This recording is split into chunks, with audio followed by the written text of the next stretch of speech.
حضور نے فرمایا آؤ میں تمہیں پچھلے زمانے کے ایک ایماندار نوخیز ولی اللہ کی بات سناؤں۔ پچھلے زمانے حضور نے فرمایا پچھلے زمانے میں ایک بادشاہ جادو کے زور پہ حکومت کرتا تھا۔ جب وہ ایک جادوگر اس نے رکھا ہوا تھا تو جادوگر اس کو جادو بتاتا، وہ جادو کے زور پر حکومت کرتا۔ جادوگر بوڑھا ہو گیا تو کہنے لگا بادشاہ کوئی نوجوان میرے پاس بھیج دے، اب میں بوڑھا ہو گیا ہوں، میرا پتہ کوئی نہیں، کب مر جاؤں۔ ایک نوجوان کی ڈیوٹی لگائی، بڑا زیرک سمجھدار، اپنے رعایا میں سے چن کے جو ذہین فطرت مزاج بچہ تھا وہ اس نے لگایا۔ اللہ کے محبوب علیہ الصلوۃ والسلام فرماتے ہیں بچہ جادو سیکھنے لگا، وقت گزرنے لگا۔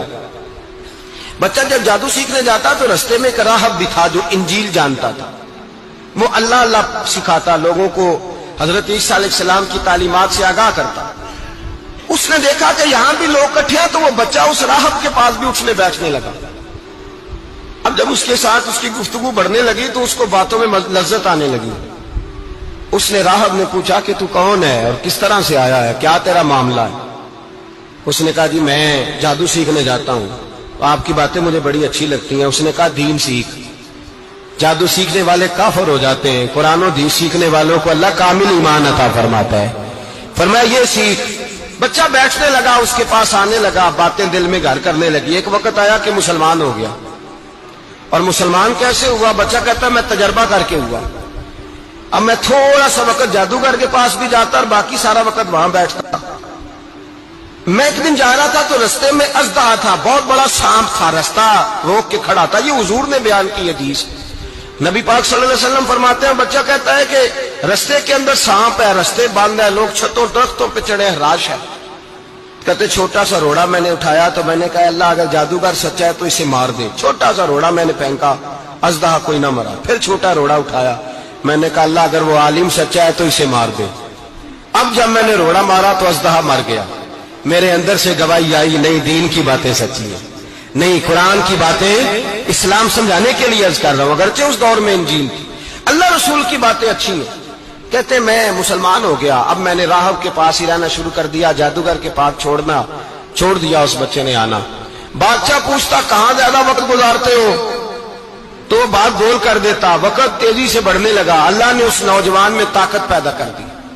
اب وہ اس کے اندر نا اللہ نے توانائی روحانیت پیدا کر دی، ابھی جوان ہے، 14-15 سال عمر ہے۔ اللہ نے اب جو بیمار بھی آتا وہ دعا کرتا تو اللہ صحت عطا کر دیتا، جو بھی آتا۔ بادشاہ کا ایک درباری تھا، بادشاہ کو پنکھا جلتا تھا، وہ اندھا ہو گیا، کوئی ایسی تکلیف آئی کہ نابینا ہو گیا، بڑے علاج کرائے شفا نہیں ہوئی۔ کسی نے اس بچے کا پتہ بتایا کانوں میں، اس کے پاس گیا تو بچہ کہنے لگا شفا تو ہو جائے گی پر کلمہ پڑھنا پڑے گا، مسلمان ہونا پڑے گا، جس پیغمبر کا میں غلام ہوں تجھے بھی بننا پڑے گا، دین پہ عمل کرنا پڑے گا، اللہ شفا دیتا ہے۔ اس نے کہا تو مجھے کلمہ پڑھا، مجھے شفا دے، میں تیار ہوں۔ اس نے کہا شفا تو اللہ دیتا ہے۔ اس نے اللہ تبارک و تعالیٰ کا ذکر کر کے دعا مانگی، یہ مسلم شریف میں حدیث ہے، طبرانی میں موجود ہے۔ اللہ نے اسے شفا دی، اس نے کلمہ پڑھنا شروع کر دیا۔ یہاں ایک نقطہ لکھا ہے ہمارے علماء نے، کہتے ہیں جب اللہ ولایت عطا کرتا ہے نا تو یہ سفید بالوں والے کا حصہ نہیں ہوتی۔ اگر جوانی میں کوئی آدمی توبہ کر کے تصوف کے راستے پہ چلتا ہے تو سب سے زیادہ ولایت اللہ اسے عطا فرماتا ہے، سب سے زیادہ ولایت اس کے پاس ہوتی ہے۔ ابھی اس کے بال کالے ہیں، چڑھتی جوانی ہے، دعا کی تو اللہ نے، اور حدیث پاک میں موجود ہے کوڑے آتے تو شفا یاب ہو جاتے، اندھے آتے تو شفا یاب، برس والے آتے تو اللہ سے دے۔ جوان ہے، بادشاہ کے پاس وہ واپس گیا، وہ جو آدمی جس کی آنکھیں ٹھیک ہوئی تھی۔ بادشاہ نے پوچھا کہ کیسے شفا ملی؟ تو کہنے لگا میرے رب نے شفا دی۔ بادشاہ سجدے کراتا تھا، اپنے آپ کو منواتا تھا معاذ اللہ، کہنے لگا میرے علاوہ کون رب ہے؟ اس نے کہا وہی رب ہے جس نے تجھے پیدا کیا ہے، اور وہی رب ہے جس نے مجھے اندھے کو آنکھیں دی ہیں، وہی ہے میرا مالک۔ کہا اچھا تو مجھے نہیں مانتا؟ کہا نہیں میں اپنے رب کو مانتا ہوں۔ بادشاہ نے اسے سزا دی، ستایا، اس نے بچے کا پتہ بتایا، پھر بچے کو بلا کے ستایا تو اس راہب کا پتہ بتایا، راہب بھی قتل ہو گیا، نابینا بھی قتل ہو گیا۔ بادشاہ نے کہا سپاہیوں سے اس بچے کو لے جاؤ اور پہاڑ کی چوٹی پہ جا کے نیچے پھینکو تاکہ مر جائے۔ بچہ پہاڑ کی چوٹی پہ گیا تو ہاتھ اٹھا کے کہنے لگا یا اللہ میرے لیے نہیں اپنے لیے، میرے لیے نہیں اپنے لیے انہیں اپنی قدرت کے جلوے دکھا. میرے لیے نہیں. اللہ کے بندے اپنی جان بچانے کی دعائیں نہیں مانگتے, اپنے لیے انہیں اپنی قدرت کے جلوے دکھا. یہ دعا مانگی, جتنے لوگ ساتھ آئے تھے وہ سارے زمین پہ گرے اور سب مر گئے, پہاڑ سے گر کے مر گئے. بچہ واپس سیدھا بادشاہ کے پاس کہنے لگا لو بھائی میرے رب نے مجھے بچا لیا ہے. جوان کا ایمان دیکھو, میرے رب نے مجھے, بولو میرے اللہ نے مجھے ایمان کی گواہی دے رہا ہے, میں بچ گیا ہوں, تو جھوٹا ہے, میرا رب سچا ہے.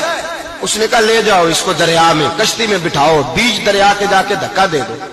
بیٹھے کشتی میں, دریا کے بیچ گئے, اور جب جا کے وہاں اس کو دھکا دینے لگے تو اس نے کہا اللہ میرے لیے نہیں اپنے لیے انہیں اپنی قدرت کے جلوے دکھا. بس ایک طوفان سا آیا, جتنے سپاہی ساتھ آئے تھے ڈوب کے مر گئے.